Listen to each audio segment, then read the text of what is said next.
సంక్షేమమే పరమావధిగా చేస్తున్నటువంటి పరిపాలన సాగుతున్నటువంటి మన రాష్ట్రంలో గడిచిన కొద్ది రోజులుగా డీపీటీ స్కీమ్స్ మీదనే దాడి చేస్తూ ఉన్నటువంటి ప్రతిపక్షాల వైఖరి పట్ల ప్రజలు నిరసిస్తున్నారు.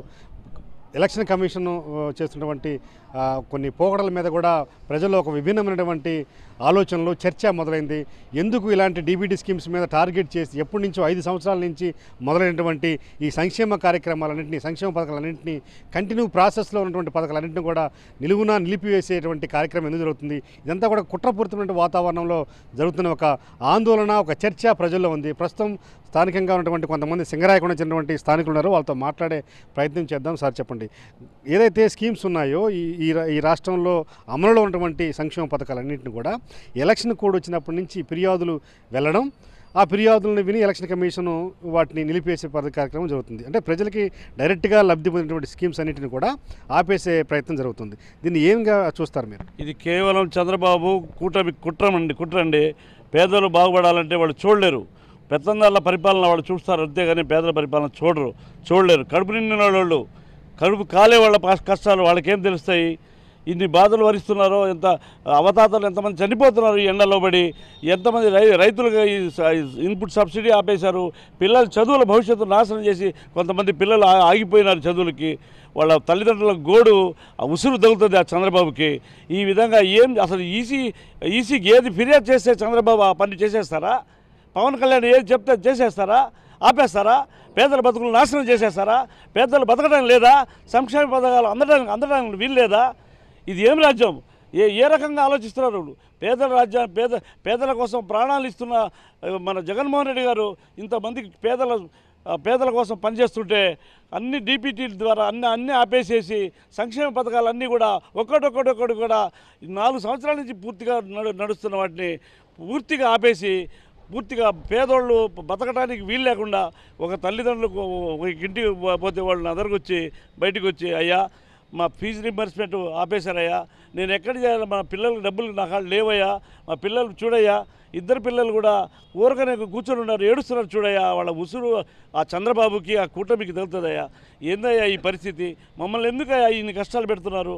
ఇది ఏమైనా పద్ధతేనయ్యా అని పేదలు బాధపడుతుంటే, అటు అవ్వతాతలు ఇటు వాళ్ళు ఆఫీసుల చుట్టూ తిరిగి బాధలు పడతా, అదేదో ఆధార్ కార్డు తీసుకుంటే బ్యాంకులో ఇస్తారంటే వాళ్ళు నడవలేని పరిస్థితి, మోసుకుపోయే పరిస్థితి, బ్యాంకుల్లో కీ సిస్టము, ఇవన్నీ చూస్తూ ఉంటే కావాలని కుట్రపూరితంగా ఎలక్షన్ కమిషన్కి ప్రభుత్వం నడుస్తుందా? చంద్రబాబు చెప్పే ఎలక్షన్ కమిషన్ నడుస్తుందా? ఇది పైన సెంట్రల్ కమిటీ లేదా? చుట్టలేదా? అసలు ప్రజలంటే అసలు అంత లెక్కలేని తరమా? కొట్టుకొని పోతారు వీళ్ళందరూ, పేదల ఉసురు తగిలి కొట్టుకొని పోతారు అంతే. ఆపేశారు, ఇన్పుట్ సబ్సిడీ కూడా ఆపేసినటువంటి పరిస్థితి ఎట్లా చూస్తారు మీరు? ఎందుకంటే ఏదైతే బాగా ఫోర్స్లో ఉంటుందో, ప్రజలకి లబ్ధి చేకూరుతుందో దాన్ని ఆపేసే ప్రయత్నం చేస్తున్నారు. ఫీజు రియంబర్స్మెంట్ ఆపేస్తే రేపు స్టూడెంట్స్కి అన్ని విధాలుగా బాధాకరమైన విషయం ఇది. మొన్న చూస్తే ఈ కూటమి వల్ల మన అవ్వాతాతలు వాలంటీర్ల వల్ల పింఛన్ ఇవ్వకుండా ఆపిచ్చారు. 2-3 చనిపోయే ఇదికి వచ్చింది మా సింగరాయకొండ మండలంలో. మళ్ళీ సరే అని చెప్పి ఈ నెల స్టార్ట్ చేస్తే మళ్ళీ పంచాయతీలు కూడా ఇవ్వద్దు అని చెప్పి బ్యాంకుల ద్వారా ఇవ్వాలని చెప్పారు. వీళ్ళు ప్రతి బ్యాంకు ముందు క్యూలో నిల్చోవాల్సిన పరిస్థితి. ఇప్పుడున్న ఎండాకాలంలో 45 డిగ్రీల్లో అవ్వాతాతలు ఎంతసేపని వెయిట్ చేయగలరు? ఈ మొత్తం జనాలందరికీ తెలుస్తుంది. ఈ మొత్తం జనాలందరూ గమనిస్తున్నారు.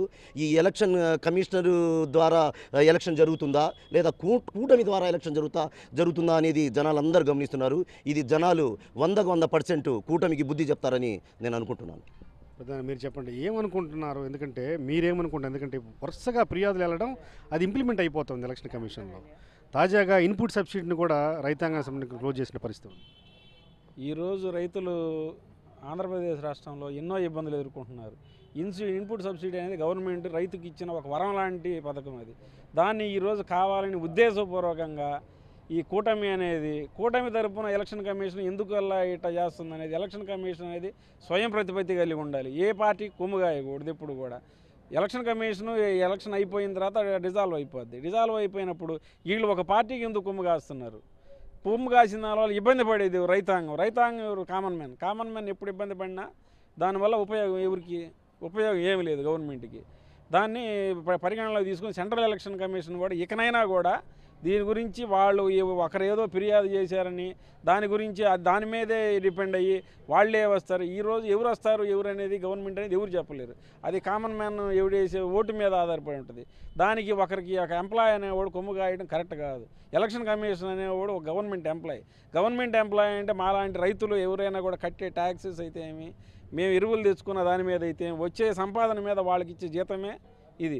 దాన్ని మీరు కూడా ఒక ఉద్యోగిగా మీరు ఉద్యోగి కాకముందు ఒక రైతు కుటుంబిక బిడ్డ అయి ఉంటారు. దాన్ని మీరు పరిగణలోకి తీసుకోండి దయచేసి.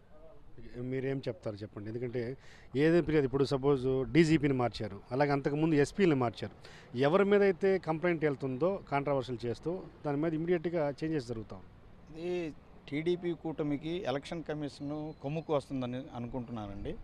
సెంట్రల్ కమిషన్ దీని మీద చర్య తీసుకోవాలి.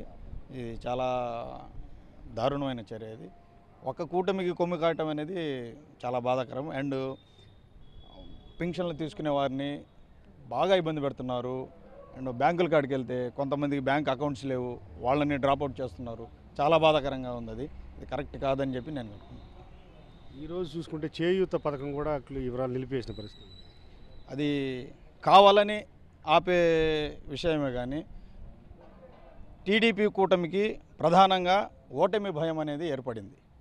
ఏ కాన్స్టిట్యున్సీలో చూసుకున్నా వాళ్ళు ఓడిపోతారు అనేది ఒక భయం ఏర్పడి శతవిధాల ఎన్ని రకాలుగా అయితే బాధ పెట్టాలో భయపెట్టాలో దారుణాలకి ఒడగట్టాలో అని చెప్పి అనుకొని కావాలని చెప్పేసి ఈసీకి ఫిర్యాదు చేయటం, వాళ్ళు టీడీపీ కూటమి చెప్పిన దాన్ని కొమ్ము కాయటం ఇది కరెక్ట్ కాదని చెప్పి మేము అనుకుంటున్నాం.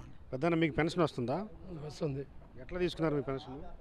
పింఛను ఈ 5 సంవత్సరాల నుంచి మేము బాగానే తీసుకుంటున్నాం. ఈ 2 నెలల నుంచి కొద్దిగా ఇబ్బంది పడుతున్నాం. ఎట్లా ఇబ్బంది పడుతున్నారు? 5 సంవత్సరాల నుంచి ఎట్లా తీసుకున్నారు, ఇప్పుడు ఎట్లా తీసుకున్నారు? మాకు పొద్దున 6 గంటలకు వచ్చి పింఛన్ ఇస్తూ ఉన్నారు. ఎలాంటి మాకు ఇది లేదు, మాకు ఇదే బాగుంది. మళ్ళీ జగనే రావాలా, మళ్ళీ జగనే అన్ని పరిపించాలని మేము మా కోరికలో. ఇప్పుడు పడే బాధలు మా పోటాలు అయితే మేము ఏదో నడవగలం కాబట్టి మేము నడుస్తున్నాం. అసలు నడవలేని వాళ్ళు, వికలాంగులు, కుంటోళ్ళు, గుడ్డోళ్ళు వీళ్ళది మాత్రం పెద్ద బాధగా ఉంది. బ్యాంకుల కాడ నేను చూస్తున్నాను. వాళ్ళందరికీ మళ్ళీ జగన్ వచ్చి మళ్ళీ ఇచ్చినట్ట చేయాలని మేము కోరుకుంటున్నాం. మీరేం చెప్తారు చెప్పండి. ఎందుకంటే ఈరోజు చేయూత స్కీమ్ కూడా తీసేశారు, ఇన్పుట్ సబ్సిడీ ఆపేశారు, అన్నీ ఆపేశారు.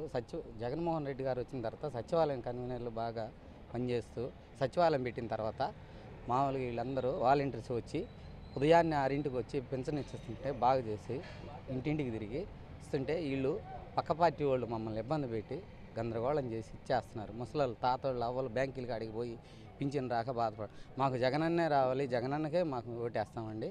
మాకు సచివాలయం వ్యవస్థ బాగుంది.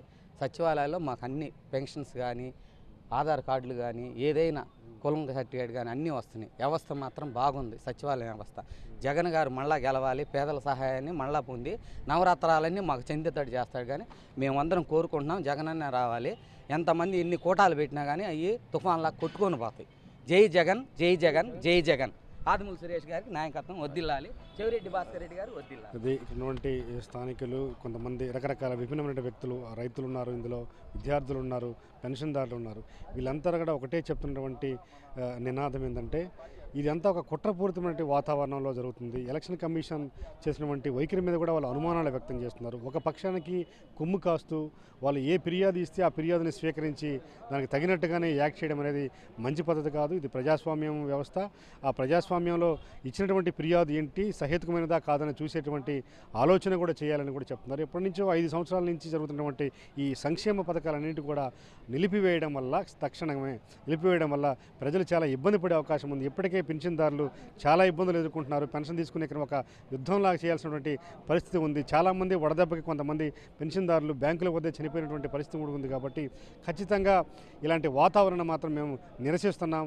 మళ్ళీ ముఖ్యమంత్రిగా జగన్మోహన్ రెడ్డి వస్తేనే ఇలాంటి వాతావరణం నుంచి మేము నేరుగా డీబీటీ స్కీమ్ ద్వారా మేము ఇంటికి వచ్చి ఇంటి దగ్గరికే పెన్షన్ తీసుకునే అవకాశం ఉంది. అలాగే చేయూత కానీ ఇన్పుట్ సబ్సిడీ లాంటి అన్నీ కూడా సకాలంలో మాకు అందే అవకాశం ఉందని వాళ్ళు ఆశాభావం వ్యక్తం చేస్తున్నారు. వీడియో జర్నలిస్ట్ కరీంతో శ్రీనివాస్, సాక్షి టీవీ, సింగరాయకొండ, ప్రకాశం జిల్లా. మా నమ్మకం నువ్వే జగన్, మా నమ్మకం నువ్వే జగన్, మా నమ్మకం నువ్వే జగన్.